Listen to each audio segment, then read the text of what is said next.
Hi, grade 5. Welcome back for some more Mr. Lemoncello's library. We left off at the end of chapter 5, so I'm going to pick up on chapter 6.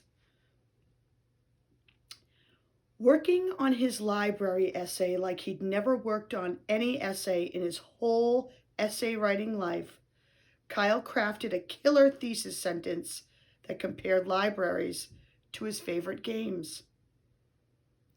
Using a library can make learning about anything and everything fun, he wrote.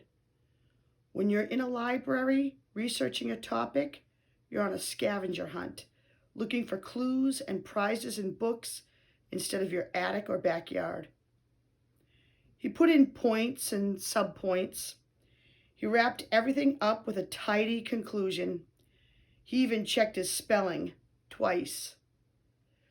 But Akemi had been right. "I'm sorry, Kyle," Mrs. Cameron said when he handed her his new paper at the end of the day. "This is very good, and I'm impressed by your extra effort. However, the deadline was this morning. Rules are rules, the same as they are in all the board games you mentioned in your essay." She basically handed Kyle a Go Back 500 Spaces card. But Kyle refused to give up. He remembered how his mother had written to Mr. Lemoncello's Imagination Factory when he and his brothers needed a fresh set of clue cards for the indoor-outdoor scavenger hunt. Maybe he could send his essay directly to Mr. Lemoncello via email. Maybe, if the game maker wasn't judging the essays until later that night, Kyle still had a shot. A long shot, but hey, sometimes the long ones were the only shots you got. The second he hit home, he sat down at his mother's kitchen computer. He attached his essay file to a high-priority email addressed to Mr. Lemoncello at the Imagination Factory.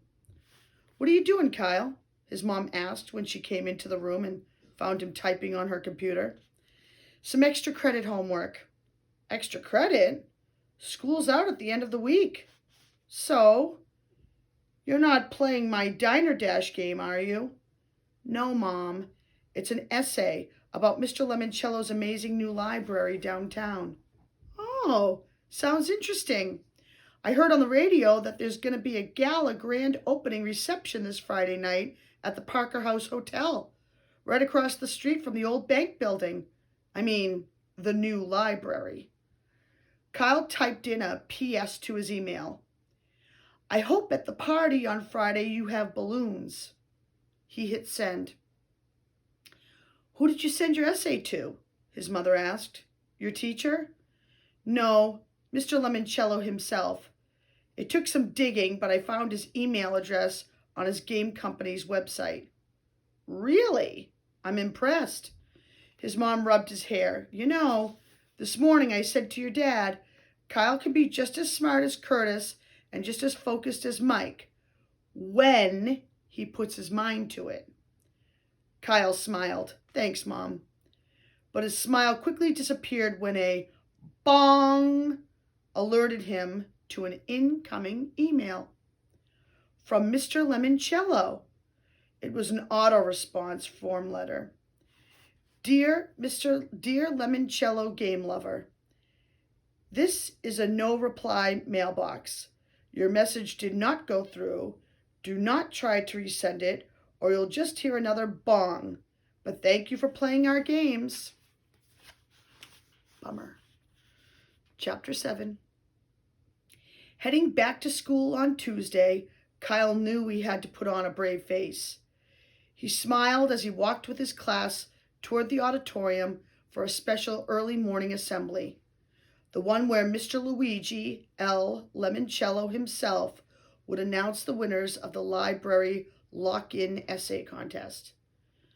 "I hope he picked yours," Kyle whispered to Akemi. "Thanks, I do too, but the lock-in won't be as much fun without you." "Well, when it's over and the library is officially open, you can take me on a tour." "That's exactly what I'm going to do, if I win.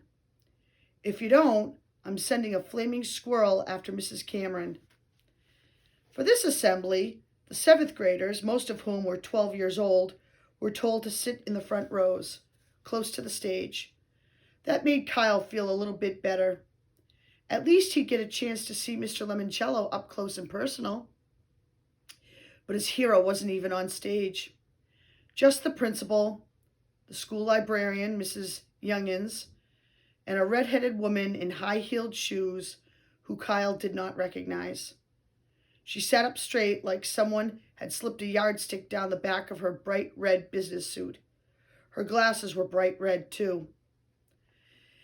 "That's Dr. Yanina Zinchenko," gushed Miguel Fernandez, who was sitting on Kyle's right.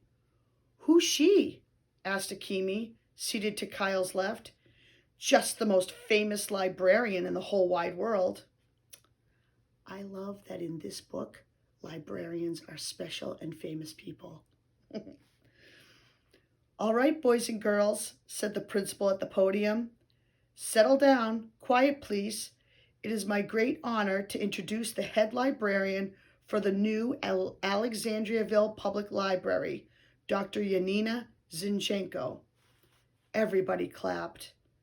The tall lady in the red outfit strode to the microphone. "Good morning." Her voice was breathy with just a hint of a Russian accent. 12 years ago, this town lost its one and only public library when it was torn down to make room for an elevated parking garage.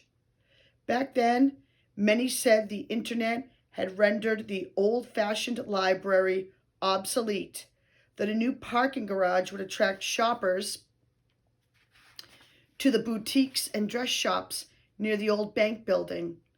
But the library's demolition also meant that those of you who are now 12 years old have lived your entire lives without a public library. She looked down at the front rows. This is why, to kick off our summer reading program, 12 12-year-olds will be selected to be the very first to explore the wonders awaiting inside Mr. Lemoncello's extraordinary new library. You will, of course, need your parents' permission. We have slips for you to take home. You will also need a sleeping bag, a toothbrush, and, if you please, a change of clothes. She smiled mysteriously. You might consider packing 2 pairs of underwear. Okay, thought Kyle, that's bizarre. Did the librarian really think 7th graders weren't toilet trained? There will be movies, food, fun, games, and prizes. Also, each of our 12 winners will receive a $500 gift card good toward the purchase of Lemoncello games and gizmos. Oh man, $500 worth of free games and gear? Kyle sank a little lower in his seat. The next time someone gave him an extra credit essay assignment, he'd turn it in early. And now, here to announce our winners, the man behind the new library, the master gamester himself, Mr. Luigi Lemoncello. Dr. Zinchenko gestured to her left. The whole auditorium swung their heads. People were clapping and whistling and cheering, but nobody came on stage. The applause petered out. And then, on the opposite side of the stage, Kyle heard a very peculiar sound. It was a cross between a burp and the squeak from a squeeze toy. Oh boy. This is the big moment. Chapter 8. Okay, let's see what happens. Over on the side of the stage, a shoe that looked like a peeled open banana appeared from behind a curtain. When it landed, the shoe burp squeaked. As a second banana shoe burp squeaked onto the floor. Kyle looked up and there he was, Mr. Lemoncello. He had loose and floppy limbs and was dressed in a 3-piece black suit with a bright red tie. His black, broad-brimmed hat was cocked at a crooked angle atop his curly white hair. Kyle was so close he could see a sly twinkle sparkling in Mr. Lemoncello's coal black eyes. Treading very carefully, Mr. Lemoncello walked toward the podium. The burp squeaks in his shoes seemed to change pitch depending on how hard he landed on his heels. He added a couple of little jig steps, a quick hop, and a stutter step skip. And yes, his shoes were squeaking out a song. Pop goes the weasel. On the pop, Mr. Lemoncello popped behind the podium. The crowd went wild. Mr. Lemoncello politely bowed and said very softly, "Thank you, grazie, grazie."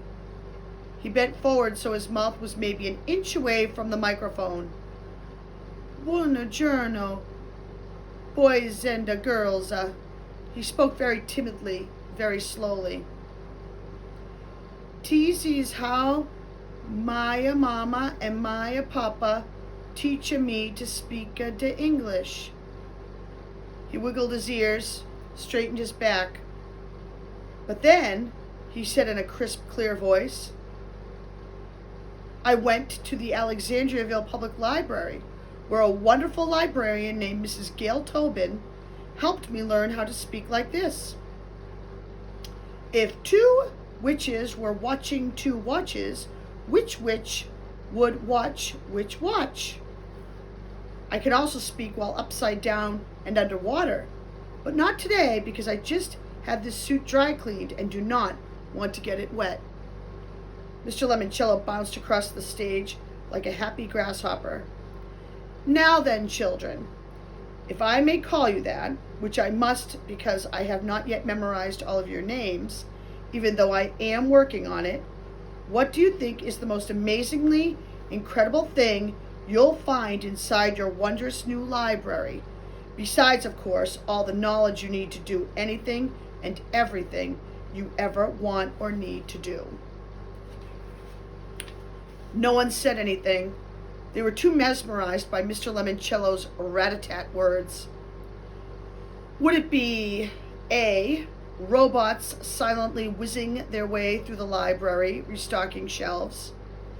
B, the electronic learning center with 36 plasma screen TVs, all connected to flight simulators and educational video games? Or C, the Wonder Dome, lined with 10 giant video screens.